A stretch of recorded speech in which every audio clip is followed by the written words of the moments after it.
آدمی کون عالم قرآن کریم کی تفسیر کر سکتا ہے اور اس کے پاس کون کون سے علوم کا ہونا چاہیے، اور کون آدمی قرآن کریم کی تفسیر بیان نہیں کر سکتا، اور اسی طریقے سے یہ جو قرآن کریم کے علوم اور مضامین ہیں جن کا میں نے ابھی ذکر کیا، یہ بھی اصول تفسیر میں زیر بحث آتے ہیں. یعنی اس اب خلاصہ یہ ہوا کہ علوم القرآن اصول تفسیر کے مقابلے میں محدود ہے، اس کے مقابلے میں اصول تفسیر کا دامن وسیع ہے. اس کے اندر علوم القرآن کے مضامین بھی سارے شامل ہوں گے، اور اس کے علاوہ تفسیر کرنے کے جو اصول و ضوابط اور شرائط اور آداب اور اخلاق ہوں گے وہ بھی اس میں شامل ہوں گے. سب چیزیں اس میں شامل ہیں.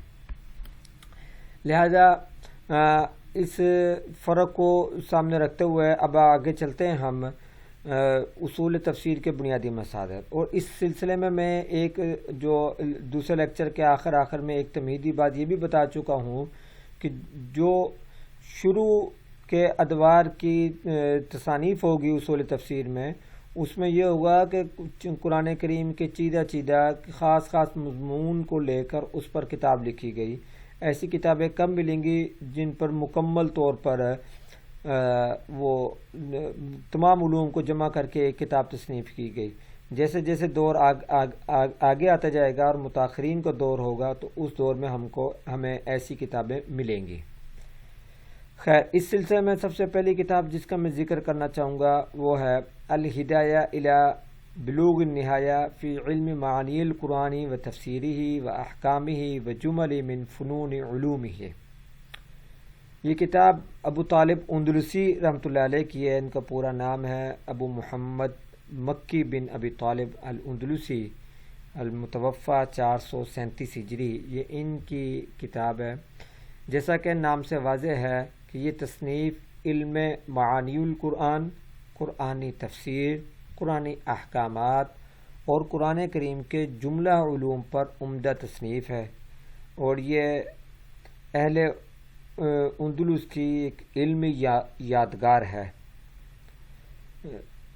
اس کے بعد دوسرے نمبر پر جس کتاب کا میں ذکر کروں گا وہ اس کتاب کا نام ہے النکت والعیون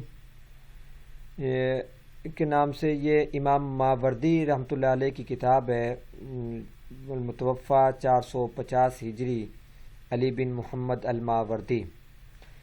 بڑے جلیل قدر، بڑے صاحب علم مصنف تھے یہ. انہوں نے اس کتاب میں قرآن کریم کے مخفی خوبیوں کی تعویل، مشکل مقامات کی تشریح کی، ان پر سیر حاصل بحث کی ہے، اور اس میں خاص طور پر اقوال سلف و خلف بھی شامل کیے ہیں. یعنی جو سلف کے اور اقوال تھے وہ بھی اس میں انہوں نے شامل کیے ہیں، اور قاری کے لیے سہولت کا باعث جو بنتے تھے. اس کے بعد ہے تفسیر القرآن کے نام سے امام سمعانی رحمۃ اللہ علیہ کی تصنیف ہے.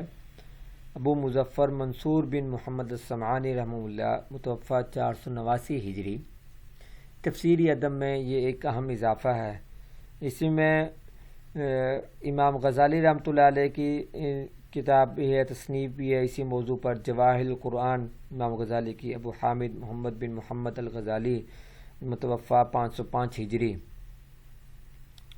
اور اس کے ساتھ البرہان ہے کتاب، البرہان فی علوم القرآن، امام زرکشی کی، محمد بن بہادر بن عبداللہ زرکشی، ابو عبداللہ، متوفی 794 ہجری. یہ تصنیف ضخیم تصنیف ہے، بڑی تصانیف میں سے ہے. جتنی تصانیف کا میں نے اس سے پہلے ذکر کیا ہے اصول تفسیر کے، ان کی بنسبت یہ سب سے بڑی تصنیف ہے، سب سے طویل ہے، اور قریب قرآن کریم کے متعلقہ تمام علوم کا احاطہ کیا ہوا ہے. یعنی قرآن کریم کے علوم خواہ و اسباب نزول کے متعلقہ ہو، تاریخ قرآن کے ہوں، یا ناسخ منسوخ کے ہوں، علم معانی القرآن ہو، ان تمام علوم کا انہوں نے احاطہ کیا ہوا ہے. ان تمام کے سلسلے کی یہ ایک ضخیم اور طویل کتاب ہے اصول تفسیر. اصول تفسیر کے بعد جی نام ہے اس کے بعد الاتقان فی علوم القرآن. نہیں، اس سے پہلے معذرت کے ساتھ میں ایک اور اہم ترین کتاب کا میں ذکر اس سے پہلے کروں گا. ترتیب کے اعتبار سے بھی انہی کا ہی نمبر ہے اسی تفسیر کا. یہ تصنیف ہے مقدمہ فی اصول التفسیر. مقدمہ فی اصول التفسیر امام ابن تیمیہ رحمۃ اللہ علیہ کی. تقی الدین احمد بن عبد الحلیم بن عبد السلام ابن تیمیہ دمشقی، المتوفی 728 ہجری. امام ابن تیمیہ دمشقی رحمۃ اللہ علیہ کی یہ تصنیف مقدمہ فی اصول التفسیر، یہ کہہ لیں کہ اس اصول تفسیر میں اگر اول نام دیے جائے، سب سے پہلا درجہ دیا جائے تو بھی غلط نہیں ہوگا. شروع کے مفسرین میں سے یہ تفسیر سب سے یعنی اعلیٰ مقام رکھتی ہے اپنے اصول تفسیر کی کتابوں میں. اس تصنیف کا جو مقدمہ اصول تفسیر کا اردو ترجمہ بھی ہو چکا ہے. مولانا عبدالرزاق صاحب ملی آبادی رحمۃ اللہ علیہ نے اس کا اردو ترجمہ کیا ہے، اور یہ کتاب موجود ہے اصول تفسیر کے نام سے ہی. اصول تفسیر کے نام سے اردو ترجمے کے ساتھ یہ کتاب موجود ہے، آن لائن بھی ہے، اور اسے زیر مطالعہ رہنا چاہیے ہر عالم کے، خاص طور پر اس سے جو تفسیر کا ذوق اور شوق رکھتا ہو. اس کے بعد اسی سے ہی ملتی جلتی اسی ذوق کی اور اسی کے پائے کی کتاب الاتقان فی علوم القرآن ہے، امام سیوطی رحمۃ اللہ علیہ کی. عبد الرحمن بن ابی بکر امام سیوطی، المتوفی 911 ہجری. امام سیوطی رحمۃ اللہ علیہ کی کتاب بھی ایک جامع کتاب ہے. یہ تصنیف بھی اصول تفسیر کے موضوع میں ایک جامع تفسیر ہے، اور قرآن کریم کی مکی اور مدنی آیات کے تعارف سے یہ شروع ہو رہی ہے، اور پھر قریب قریب ہر موضوع پر الگ الگ ایک عنوان دے کر اس پر سیر حاصل گفتگو کی ہے. اگر کسی قاری کو، کسی محقق کو، ریسرچر کو اپنی تفسیر کے لیے یعنی تحقیق کے دوران اگر ضرورت محسوس ہوتی ہے اسباب نزول کے حوالے سے جاننا، مکی مدنی صورتوں کا تعارف، اعجاز قرآن، معانی قرآن، علم قراءات، تاریخ قرآن، فضائل اعجاز، اس طرح کے کسی بھی موضوع پر اگر انہیں ایک ایسا مواد چاہیے جو ان کو سمجھنے میں بھی آسان ہو، اور جو اس سے پہلے جتنے بھی علماء اسکالر گزر چکے ہیں ان کا جو علم ہے وہ بھی اس میں جھلک رہا ہو، تو ان کے لیے بہتر کتاب الاتقان فی علوم القرآن ہے، عمدہ تصنیف ہے. اس کے بعد ہے مناہل العرفان فی علوم القرآن، امام زرقانی رحمۃ اللہ علیہ کی. محمد عبدالعظیم الزرقانی، متوفی 1367 ہجری. یہ تصنیف بھی چونکہ یہ متاخرین تصانیف میں سے ہے، تو اس تصنیف کے عمدہ بات یہ ہے کہ انہوں نے اس سے پہلے اپنے ماقبل کی تصانیف کو کہ چیدہ معلومات کو اور مضامین کو جمع کیا ہوا ہے، تو اس لحاظ سے یہ اپنا مقام بنائے ہوئے ہیں. اور پھر آخر میں جس تفسیر کا میں ذکر کرنے جا رہا ہوں وہ ہے الفوز الکبیر، حضرت شاہ ولی اللہ رحمۃ اللہ علیہ محدث دہلوی، المتوفی 1762 عیسوی. یہ الفوز الکبیر حضرت شاہ ولی اللہ رحمۃ اللہ علیہ کی کتاب ہے. آپ حضرات ان کے متعلق جانتے ہوں گے، اور شاید کسی کے زیر مطالعہ بھی رہی ہو، پڑھنے کا موقع بھی ملا ہو. خاص بات اس کی یہ ہے کہ انہوں نے ایک جو منطقی یا کہہ لیں کہ نئی ترتیب دی ہے، اور قرآنی علوم کو اور قرآن کریم کے مضامین کو ایک نئے انداز سے واضح کرنے کی اور سمجھانے کی کوشش کی ہے. اور جو بات یہ جو بیان کی ہے، جو نئی ترتیب دی ہے، ایسی مدلل ہے کہ اس کو تسلیم کیے بنا کوئی چارہ نہیں ہے. خاص طور پر اس کے علوم پنجگانہ کا جو ذکر ہے، جو بحث ہے، یہ حضرت شاہ ولی اللہ رحمۃ اللہ علیہ کی، وہ یکتا ہے۔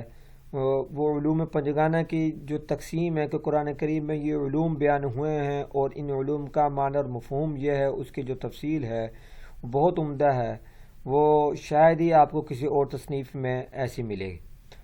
اور اس کے علاوہ جو خاص بات اس تصنیف کی ایک اور یہ بھی ہے کہ قرآن کریم کی کتنی آیات منسوخ ہوئی ہیں اور کتنی آیات ناسخ ہیں اور کتنی منسوخ ہیں، یہ ایک معرکۃ الآراء بحث ہے علوم القرآن کی مباحث میں سے۔ تو اس کی تعداد میں علماء کے درمیان اختلاف پایا جاتا ہے، علماء نے اس کی مختلف تعداد ذکر کی ہے۔ امام سیوطی رحمۃ اللہ علیہ نے اس کی 20 تعداد ذکر کی ہے، اور حضرت شاہ ولی اللہ رحمۃ اللہ علیہ اس کی تعداد 5 ذکر کرتے ہیں۔ لیکن ان 5 کا ذکر کر کے پھر اس پر جو بحث کی ہے وہ ایسی ہے کہ پڑھنے والا ایک عالم سمجھتا ہے کہ یہی صحیح ہے۔ ان کی اس بحث کا خلاصہ یہ ہے کہ انہوں نے 5 آیات کا تو ذکر کیا، لیکن اس کے ساتھ ساتھ ناسخ اور منسوخ کا جو مفہوم بتایا ہے، اس مفہوم کے تناظر میں ہم سابقہ جو مؤلفین اور مصنفین ہیں جو زیادہ تعداد بتا رہے ہیں منسوخ آیات کی، ان کا رد بھی نہیں ہے، ان کے ساتھ تعارض بھی نہیں ہے۔ جیسے کہ امام سیوطی رحمۃ اللہ علیہ 20 آیات کا کہہ رہے ہیں اور یہ 5 آیات کا، تو انہوں نے اس کی توجیہ اس انداز سے بیان کی ہے اور اس کی یہ بحث اس انداز سے کی ہے کہ ان کا رد اور ان سے تعارض بھی نہیں ہے، اور اس معاملے کو واضح بھی کر دیا ہے کہ ناسخ و منسوخ کا مطلب کیا ہے۔ قرآن کریم کی جو تقدیم تاخیر ہے، یا اسی طرح فصاحت و بلاغت اور قرات کے حوالے سے جو مباحث ہیں، اور اس قسم کی مباحث کو امام شاہ ولی اللہ رحمۃ اللہ علیہ نے بڑے احسن انداز سے پیش کیا ہے۔ تو یہی وجہ ہے کہ یہ یعنی ایک مختصر ہے، یعنی مختصر ایک رسالہ ہے، اس کے باوجود ان سابقہ جتنی کتابیں ان کی طرح بہت زیادہ ضخیم اور بڑی بڑی مجلد کئی ساری جلدوں میں یہ تصنیف نہیں ہے، مختصر ہے، اس کے باوجود یہ اپنا مقام بنائے ہوئے ہیں اصول تفسیر میں۔ تو الغرض عزیز طلبہ و طالبات، اصول تفسیر کے جو بنیادی مصادر ہیں ان میں یہ اہم اور مشہور کتابیں ہیں۔ اگر آپ نے مصدر کے طور پر اصول تفسیر کی کسی بات کو لینا ہو تو میری رائے اور میرا مشورہ یہی ہوگا کہ انہی کتابوں میں سے کسی کتاب کو زیر مطالعہ لایا جائے اور زیر بحث بنایا جائے۔ خاص کون سی کتابوں کا ذکر اب ہوا، ان میں امام ابو طالب اندلسی کی الہدایہ الی بلوغ النہایہ نمبر 1، نمبر 2 امام ماوردی رحمۃ اللہ علیہ کی النکت العیون، نمبر 3 تفسیر القرآن امام سمعانی کی، نمبر 4 جواہر القرآن امام غزالی، نمبر 5 البرہان فی علوم القرآن فی علوم القرآن امام زرکشی کی، نمبر 6 مقدمہ فی اصول التفسیر امام ابن تیمیہ رحمۃ اللہ علیہ کی، نمبر 7 الاتقان فی علوم القرآن امام جلال الدین سیوطی رحمۃ اللہ علیہ کی، نمبر 8 مناہل العرفان فی علوم القرآن امام زرقانی رحمۃ اللہ علیہ کی، اور نمبر 9 الفوز الکبیر حضرت شاہ ولی اللہ رحمۃ اللہ علیہ کی۔ تو یہ وہ کچھ اصول تفسیر کی بنیادی مصادر اور بنیادی تالیفات ہیں جو یہاں ذکر کی گئی ہیں۔ اور اب اس کے بعد کا ہمارا جو ہمارے سلیبس کے مطابق جو آؤٹ لائن میں جو اس کے بعد کا موضوع ہے وہ ہے اسباب نزول۔ پچھلے لیکچرز میں نے جب پہلے دن آپ کو آؤٹ لائن دکھائے تھے تو اس میں آپ نے دیکھ لیا ہوگا، وہ اب تفسیر اور اصول تفسیر کے بعد کا جو موضوع ہے وہ اسباب نزول۔ تو اس کے بعد ہم یہ دیکھنے کی کوشش کرتے ہیں کہ اسباب نزول کے موضوع پر بنیادی کتابیں کون کون سی ہیں۔ کچھ کتابوں کا ہم ذکر کر لیتے ہیں کہ خاص طور پر اسباب نزول کو موضوع بنا کر کون سی کتابیں تصنیف کی گئی ہیں۔ اسباب نزول قرآن کے حوالے سے بحث کافی کی گئی، خوب کی گئی کہ کیونکہ قرآنی آیات بہت ساری ایسی ہیں جو کسی سبب میں نازل ہوئیں، کسی خاص پس منظر میں نازل ہوئیں۔ اس سلسلے کو لے کر محدثین مفسرین نے اس پر بحث کی ہیں۔ عزیز طلبہ، عام طور پر تو یہ جتنے بھی علوم القرآن اور اصول تفسیر کی یا اس قسم کی جو بھی کتابیں ہیں ان کتابوں کا اہم ترین موضوع، اہم ترین مضمون وہ اسباب نزول قرآن پر ہی ہے، اور اس پر کافی تفصیل سے بحث کی گئی ہے۔ لیکن کچھ کتابیں ہیں جو خاص طور پر الگ سے صرف اسی موضوع پر تصنیف ہوئی، لکھی گئی ہیں۔